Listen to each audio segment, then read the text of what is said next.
Bonjour et bienvenue sur la formation droit fiscal en DCG. Je vais vous présenter en quelques minutes la structuration de l'épreuve et ce qu'on attend de vous, mes conseils de préparation et comment nous allons travailler tout au long de cette année pour obtenir le DCG en UE4 ensemble et que vous validiez cette épreuve haut la main puisque vous pouvez obtenir de très bons résultats si vous avez fait une préparation cohérente et qui n'attend pas la dernière minute bien entendu. Dans un premier temps, l'épreuve de droit fiscal est une épreuve qui nécessite beaucoup d'investissement de votre part, et notamment en termes de connaissance de cours. Cette épreuve est une épreuve où vous allez concilier la pratique et la théorie. Beaucoup de notions de cours qu'il faudra connaître et être capable de citer pour mettre en application ces connaissances. Ainsi, il va falloir comprendre que vous allez avoir une partie rédactionnelle assez importante lors de votre épreuve, puisque lors de l'examen, vous devez répondre avec, en principe et en l'espèce, et comme pour toutes les autres matières de droit en général, et bien là, vous allez devoir citer à chaque fois la règle, puis l'appliquer notamment au cas concerné. Et donc, c'est une méthodologie très particulière de réponse qu'il faudra avoir, et il faudra s'entraîner tout au long de l'année pour cela.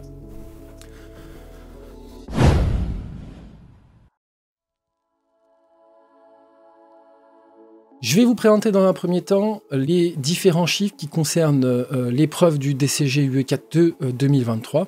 On attend encore le rapport du jury de 2024, mais à partir de ce rapport du jury, on va pouvoir avoir une idée générale des objectifs qu'on va se fixer nous ensemble pour valider l'épreuve. Alors voilà le rapport et on retrouve en 2023 une moyenne à 8,9.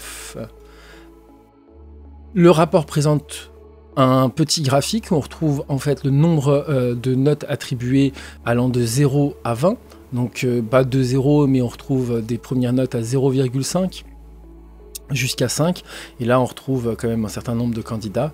Et jusqu'à 6, encore plus, puisque on a bien 1974 candidats, soit 25% des candidats qui sont en dessous de 6 et donc qui sont éliminés, qui devront repasser l'épreuve l'année prochaine. Le reste, on voit ici un certain nombre de candidats entre 6 et 9, et donc la moyenne. Et on pourrait dire aussi entre 6 et 10, puisque vous avez un certain nombre de candidats qui sont entre 6 et 10. Donc c'est une épreuve plutôt moyenne, qui n'est pas forcément très réussie, mais qui peut être plutôt assez fortement ratée. On retrouve des notes entre 6 et 12, c'est là où on retrouve le plus d'étudiants. Et enfin, de très bonnes notes sont plutôt rares et deviennent rares, puisqu'on voit bien ici qu'on a beaucoup moins d'étudiants qui ont entre 15 et 20. C'est normal, l'épreuve est plutôt difficile. Alors, qu'est-ce qu'on peut retenir sur ce point-là? C'est qu'en fait, ça demande un certain investissement. Cette épreuve, elle est moins lourde que d'autres épreuves comme la comptabilité approfondie ou le droit social, puisque ici, en fait, une fois qu'on comprend les mécaniques et la logique, eh bien normalement, ça devrait rouler tout simplement. Et surtout, on va ajouter un point assez important, c'est que les examens sont souvent identiques, j'exagère un petit peu, mais on retrouve toujours les mêmes questions, le même type de dossier, etc. Donc on sait à quoi s'attendre lors de l'examen et on n'a pas forcément de très grandes surprises. Voilà ce que je pouvais vous dire sur les épreuves qui sont généralement composées de 3 dossiers. Ça peut être 2, c'est plus rare, mais c'est tout à fait possible puisqu'en 2022, on avait une épreuve avec seulement 2 dossiers. Mais en général, on retrouve plutôt 3 dossiers, puisque vous avez un premier dossier sur la TVA en général, ensuite un deuxième dossier sur l'imposition, soit à l'IS, soit au BIC, vous verrez, on va apprendre tout cela, et enfin, souvent un troisième dossier sur l'imposition personnelle et les autres taxes. Donc ici, il faudra comprendre qu'on ne peut pas laisser de partie du cours, et je vais vous présenter un petit peu le programme dans quelques minutes, mais on ne pourra pas laisser de partie du cours de côté côté. Malheureusement, on sera obligé de bosser l'ensemble parce qu'un dossier représente entre 6 et 8 points. Donc il faut travailler toutes les parties du cours et être capable de répondre à peu près à tous les éléments qui concernent la fiscalité en France. Quelques conseils qui nous sont donnés par le rapport du jury. Eh bien, ici, le rapport à chaque fois soulève cela, mais il faut maîtriser, comme je vous le disais, l'ensemble du programme, puisque vous ne pouvez pas réussir cette épreuve si vous n'avez pas une maîtrise totale du programme, que ce soit sur l'imposition des personnes comme l'imposition des sociétés. Dans un deuxième temps, il faut être à jour, donc vous devez procéder à une veille juridique, et cette veille juridique va vous permettre justement de connaître les derniers éléments législatifs, notamment la loi de finances, qui s'applique pour l'épreuve de l'année que vous passez en général, la dernière loi de finances. La justification en droit, ça c'est un des plus gros défauts que vous avez. Certains, c'est que vous ne répondez pas dans le format attendu, avec justement ce principe que je vous disais tout à l'heure, de citer d'abord la règle de droit avec le en principe, puis en l'espèce son application.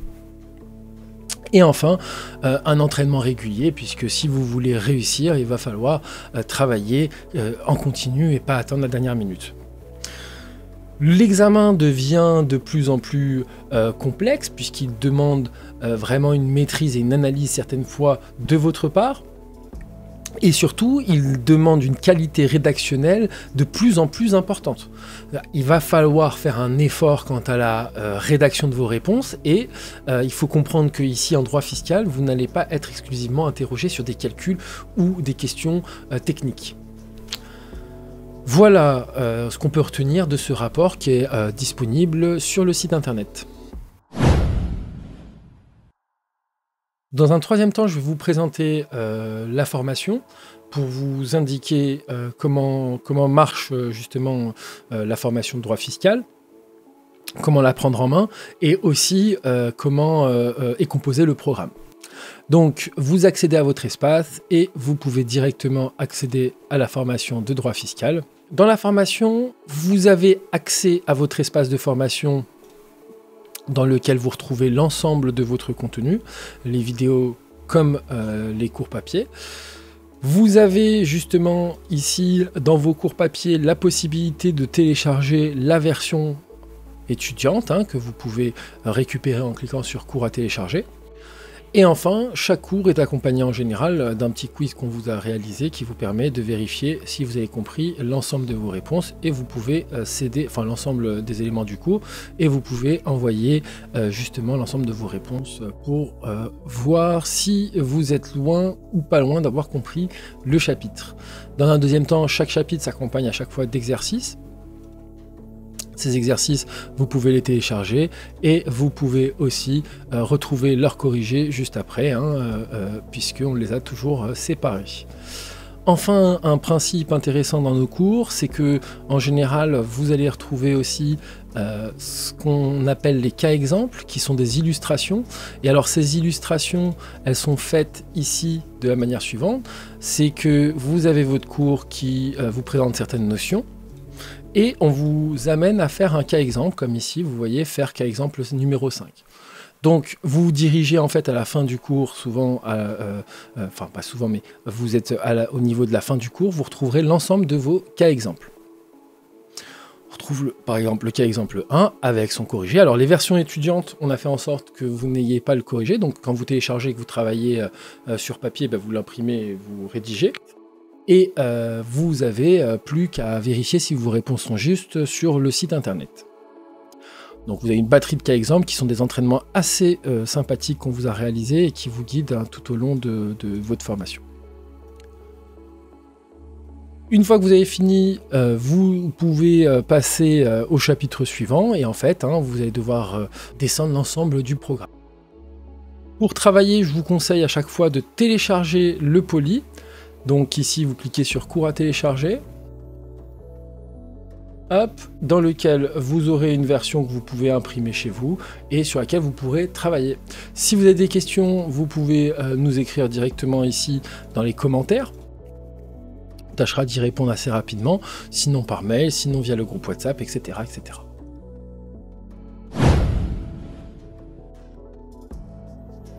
Une fois qu'on a compris comment marche la plateforme, on va revenir juste sur le programme donc, que je vous ai présenté, puisqu'on travaillera dans un premier temps sur la taxe sur la valeur ajoutée.